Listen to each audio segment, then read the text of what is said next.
안녕하세요. 코딩 발전소 포포입니다. 이번 시간에는 이미지 뷰의 src 속성에 대해서 알아보도록 하겠습니다. 네, 지난 시간에 만들어 두었던 imageView.xml 파일을 열어주시고요. 그리고 이쪽 왼쪽에 있는 프로젝트 창은 Alt 1 눌러서 닫도록 하겠습니다. 자, 그리고 액티비티를 추가할 때 자동으로 만들어진 텍스트 뷰는 여기서 이렇게 선택을 하셔서 딜리트 해서 없애주도록 하겠습니다. 자, 그리고 이제 이미지 뷰를 추가를 해서 이미지를 보여주도록 할 건데요. 첫 번째는 텍스트 탭에서 이미지를 추가하고 이미지 뷰를 만들어 보고요. 그 다음에 두 번째는 디자인 탭에서 이미지 뷰를 만들어서 이미지를 추가해 보도록 하겠습니다. 이 두 가지가 차이가 조금 있기 때문에 그 부분을 설명하기 위해서 우선 텍스트 탭에서 이미지 뷰를 만드는 것부터 시작을 해보도록 하겠습니다. 자, 텍스트 탭으로 이동을 해주시고요. 그리고 이렇게 슬러시로 여기가 마감이 되어 있으면 추가를 할 수 없으니까요. 이렇게 슬러시 삭제해 주시고 꺽쇠에 슬러시로 해서 마무리를 짓도록 하죠. 자, 그 다음에 이 안에다가 이제 이미지 뷰를 하나 추가하도록 하겠습니다.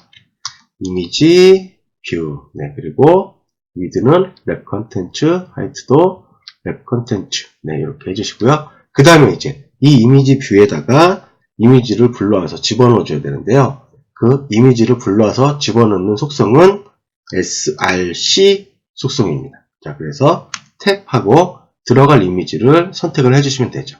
자, 저희는 드러블에다 저장을 해놨던 도구 언더바 1 이미지를 사용을 해보죠. 그리고 너무 1920은 너무 크니까 150으로 조그만 걸로 하죠. 네, 이렇게 해서 이렇게 강아지 사진이 보이고 있습니다. 자, 그 다음에 컨스트레인트 레이아웃이니까 제약을 걸어줘야 되겠죠. 자, 컨스트레인트 스타트는 페어런치로 주고요. 그리고 컨스트레인트 엔드의 엔드는 마찬가지로 페어런치로 주도록 하겠습니다. 자, 그리고 컨스트레인트 탑의 탑 해서 탑의 탑은 페어런치로 설정을 해주고요. 그 다음에 마진 탑을 조금 주죠. 마진 탑은 24dp를 주도록 하겠습니다. 네, 이렇게 24dp 떨어질 수 있게끔 이렇게 해주고요. 그리고 나서 마무리를 하죠. 자, 슬러시로 마무리를 해 두었습니다. 네, 여기서 기억해 두실 건 여기 안드로이드 src 요 속성이에요. 네, 이걸로 이미지를 불러온다. 네, 그러면 이제 두 번째는 여기 디자인 탭에서 이미지를 불러오죠. 근데 여기 이 이미지 밑에다가 불러와야 되기 때문에 여기다가 id 속성을 하나 주죠. id는 플러스 id 하고 image 이미지 view 하고 언더바 1로 이렇게 주도록 하겠습니다. 네, 그리고 이제 두 번째 이미지 뷰를 디자인 탭에서 만들어 보죠. 네, 디자인 탭으로 이동해 주시고요. 여기서는 이제 이미지 뷰 요거를 끌어와서 이렇게 넣어주면 되겠죠. 네, 이렇게 이미지 뷰를 끌어오니까 이 창은 뭐냐, 어떤 리소스를 이미지 뷰에다 집어넣을 거냐를 선택을 하는 창이에요. 그래서 저희는 여기 프로젝트 안에다가 미리 저장을 해두었죠. 드러블 폴더 안에다가 저장을 해두었죠. 그래서 이번에는 두 번째 거, 두 번째 강아지 사진을 150픽셀짜리를 가져와서 선택을 해주면 되겠죠. 만약에 앱을 만드는 중에 만약에 내가 리소스를 먼저 준비를 못했다. 그럴 경우에는 여기서 그냥 체크 풀어서 이런 이미지들을 선택을 해서 샘플로 테스트를 해보는 거죠. 그리고 나중에 필요한 이미지를 만들어서 거기다 집어넣을 수 있겠죠. 네, 그래서 일단 저희는 여기 프로젝트에다 이미 저장을 해놨기 때문에 여기 2번 150픽셀짜리 강아지를 입력을 해주도록 하겠습니다. 오케이.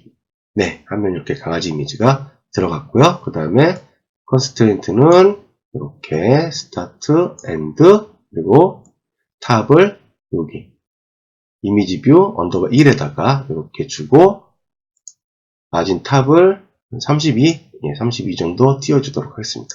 네, 이렇게 해서 두 가지 이미지 뷰를 만들었는데 저희가 지금 확인하려고 하는 거는 src 속성이에요. 자, 한번 보죠. 그러면 이제 텍스트 탭에서 얘네들의 src 속성이 어떻게 틀린지 보도록 하겠습니다. 탭 가보면 저희는 첫 번째 만든 이미지 뷰는 src, 이렇게 src라고 이렇게 이미지를 불러오고 있고요. 두 번째 만든 이미지 뷰에서는 이렇게 앱에서 src 컴팩 하고 이미지를 불러오고 있어요. 이 두 가지가 차이가 있죠. 네, 그러면 그럼 여기서는 src를 불러올 수 있는 거 아니야? 네, 당연히 여기서도 src로 불러올 수 있어요. 한번 해볼까요? src 하고 그 다음에 첫 번째 걸 주죠. 네, 이렇게 주고 그 다음에 src 컴팩트를 컨트롤 X로 삭제를 하면 이렇게 이미지가 강아지 이미지가 바뀌어서 보이게 되죠. 그런데 컨트롤 V 이렇게 src 컴팩트가 있을 경우엔 이 src 컴팩트가 우선해요. 그래서 이게 순차적으로 되니까 얘가 불러와졌다가 그 다음에 이 컴팩트가 불러와져서 이 이미지가 보이는 거 아니야? 라고 또 의심할 수도 있어요. 그러면 얘를 컨트롤 X 해서 이 밑으로 집어넣으면 이렇게 해도 네, src 컴팩트가 우선하고 있죠. 네, 뒤에 있는 이 src는 src 컴팩트에 의해서 무시되고 있는 거죠. 네, 그래서 요건 일단 삭제를 하고 그러면 이 src와 이 src 컴팩트가 어떤 차이가 있느냐? 네, 두 개의 기능은 똑같아요. 어떤 기능? 드러블 폴더에서 이미지를 불러와서 표시해주는 요 기능은 똑같아요. 다만 여기에 차이점은 안드로이드 OS의 버전에 따라서 벡터 드러블을 지원하느냐 지원하지 못하느냐를 표시해주는 거예요. 자, 어떤 내용이냐면 안드로이드 개발자 사이트에서 한번 찾아보도록 하죠. 안드로이드 개발자 사이트로 가주시고요. 그 다음에 안드로이드 스튜디오에 사용자 가이드에 가시면 앱 작성 부분에 다중밀도 벡터 그래픽 추가 이런 메뉴가 있는데요. 네, 다중밀도 벡터 그래픽 추가 요 설명 부분에서는 제일 먼저 비트맵 이미지하고 그 다음에 벡터 이미지 이 벡터 이미지와 비트맵 이미지의 차이점을 일단 아셔야 돼요. 벡터 이미지는 이미지의 표현을 좌표와 좌표 간의 정보를 가지고 선을 긋는 식으로 이렇게 이미지의 정보를 가지고 있기 때문에 이 좌표가 늘어나거나 줄어든다고 해서 이미지의 사이즈가 줄거나 커지거나 하지가 않아요. 그러니까 이미지의 해상도가 커지거나 이미지의 해상도가 작아져도 이미지의 용량에는 변화가 없는 이미지죠. 그리고 반면에 비트맵은 하나의 픽셀을 기본 단위로 하고 그 픽셀이 많아지면 이미지의 해상도가 높아지고 그리고 이미지의 용량도 같이 따라서 커지는 그런 이미지를 말하는 거죠. 대표적으로 사진. 우리가 800에 600 사진과 요만한 800에 600 사진과 1280에 1024 사진과 그 다음에 1920에 1080 사진이 이미지에 따라서 용량이 점점 커지는 것을 볼 수 있듯이 비트맵 이미지는 해상도에 따라서 용량이 커지는 그런 이미지인 거죠. 그리고 벡터 이미지는 해상도의 변화에 상관없이 용량이 일정한 이미지들을 얘기하는 거죠. 자, 그러면 프로그램을 사용하는데 어떤 이미지가 효율적일까요? 당연히 해상도에 상관없이 용량이 유지될 수 있는 이미지들이 프로그램에서는 더 유용하게 사용할 수 있겠죠. 그래서 벡터 이미지를 안드로이드 앱에서 적용할 수 있게끔 라이브러리를 구성을 했는데 이게 4.4 버전까지는 지원을 못하고 있었던 거죠. 그리고 4.4 버전 이상 그러니까 5.0 우리가 알고 있는 롤리팝부터 이 벡터 드러블이 지원이 되고 있었던 거고 롤리팝 미만의 버전에서는 이게 지원이 안 되는 거였죠. 그런데 우리가 앱을 만들다 보면 4.4 버전 하다못해 2.0 버전부터라도 지원을 해주고 싶은 그런 경우들이 있거든요. 그럴 때 이 벡터 드러블을 사용할 수 있도록 해주는 라이브러리가 요 지원 라이브러리인 거죠. 그래서 요 지원 라이브러리를 사용하는 방법에 대한 쭉 설명이 나와 있는 거고요. 벡터 드러블과 호환성 이런 것들도 설명이 쭉 되어 있는데 우리가 지금 보려는 거는 src하고 src 컴팩트하고의 차이니까 여기는 일단 건너뛰고 쭉 한번 읽어보세요. 쭉 읽어보시면 될 것 같고, src와 src 컴팩트의 차이는 이제 이렇게 벡터 이미지를 만든 다음에 이거를 이제 불러오는 거죠. 쭉 해서 설명해서 쭉 해서 이미지 버튼, 여기서는 이미지 버튼으로 설명하고 있는데 마찬가지로 이미지 뷰도 마찬가지로 똑같으니까 이미지 버튼에서 이렇게 앱 src 컴팩트를 해서 이미지를 불러오고 있는 거죠. 자, 이렇게 이미지를 불러오게 되면 이때는 지원 라이브러리를 사용을 하게 되는 거죠. 그래서 이 지원 라이브러리에서 내가 앱을 작성할 때 지금 5.0 이상에서 쓸 수 있는 벡터 이미지들을 5.0 이하, 그러니까 4.4, 4.1, 3.5 이 버전에서도 벡터 이미지를 사용할 수 있게끔 지원을 해주는 라이브러리인 거죠. 그래서 이렇게 했을 경우에는 하이 버전의 안드로이드 버전에서도 벡터 이미지를 사용하게 되는 겁니다. 그 다음에 지원을 안 할 경우에, 사용하지 않을 경우에는 그냥 이렇게 src 해서 이렇게 써주면 된다는 내용인 거죠. 자, 그리고 요거를 지원하고 사용하지 않을 경우, 이런 경우에 따라서 이렇게 코드가 달라진다라는 설명을 해주고 있는 거예요.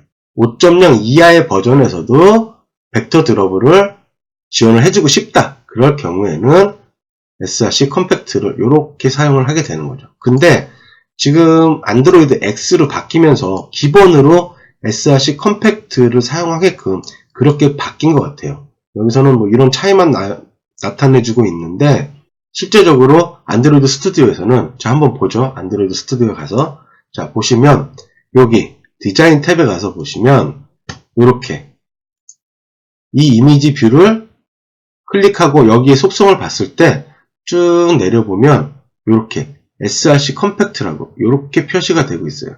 그리고 src 자체가 없어요. 자 볼까요? 검색을 해서 src 하면 안 나타나죠. src 컴팩트만 보이죠.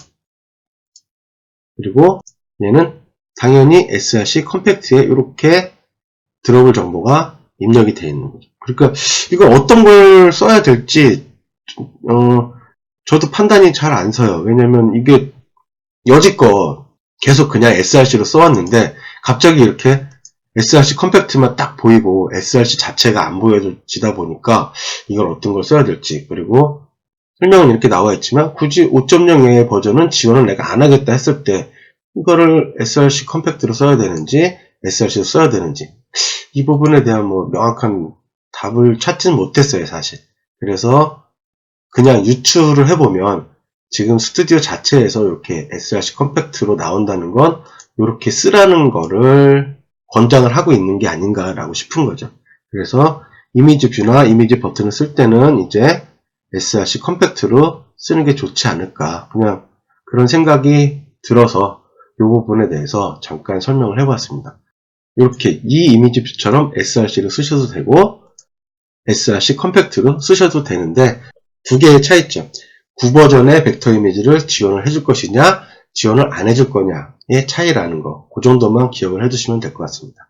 자, 그래서 이번 시간에는 src 속성에 대해서 알아보았고요. 다음 시간에는 요 이미지 뷰가 들어갈 때 여백 부분에 대한 설정에 대해서 알아보도록 하겠습니다. 자, 지금까지 수고하셨습니다. 안녕. 잠깐! 좋아요, 구독, 감사합니다.